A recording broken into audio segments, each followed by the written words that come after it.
Les travaux de recherche récents sur le développement de l'agression physique chez les animaux et chez les jeunes enfants commencent à éclairer un peu mieux le vieux débat de l'origine du mal.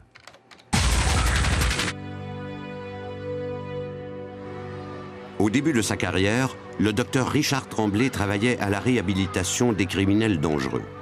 Les échecs à répétition avec les adolescents et les adultes l'ont convaincu que pour prévenir la violence, il fallait comprendre le développement de ces comportements depuis la toute petite enfance.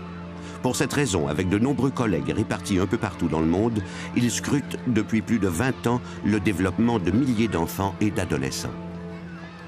Le problème avec les études qui soutiennent la théorie de l'âge relié à la criminalité, c'est qu'elles se sont centrées sur des adolescents et sur des adultes. Et on utilise uniquement l'information concernant les jeunes ou les adultes qui se font arrêter par la police. Il est évident que les enfants utilisent l'agression physique, mais comme ils ne se font pas arrêter pour avoir utilisé l'agression physique, ils ne comptent pas dans les statistiques qui sont utilisées pour calculer la courbe de l'agression physique avec l'âge. Il y a environ 20 ans, nous avons décidé d'essayer de comprendre le développement de l'agression physique en utilisant un échantillon de 1000 garçons. Les résultats de l'étude de garçons à partir de la maternelle nous ont fait comprendre qu'ils étaient à leur pire à la maternelle,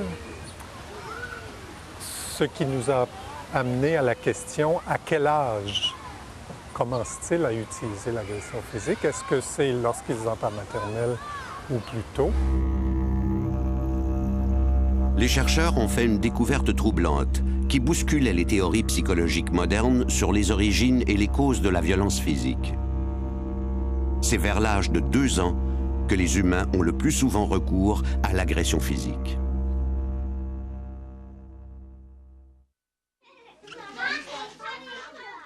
En se concentrant sur les manifestations les plus extrêmes d'agression physique au cours de l'adolescence, les criminologues, les psychiatres et les psychologues avaient oublié de chercher à identifier quand ces comportements avaient débuté.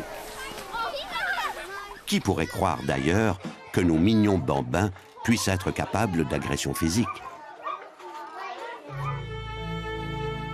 Mais si les enfants de 2 ans mesuraient 6 pieds, s'ils pesaient 250 livres,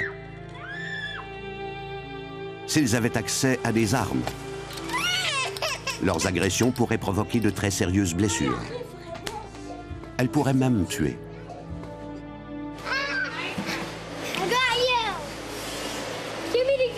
En retraçant l'origine des comportements violents depuis le début, c'est-à-dire depuis la naissance, les chercheurs ont pu observer à quel point les gestes d'agression commencent tôt dans la vie.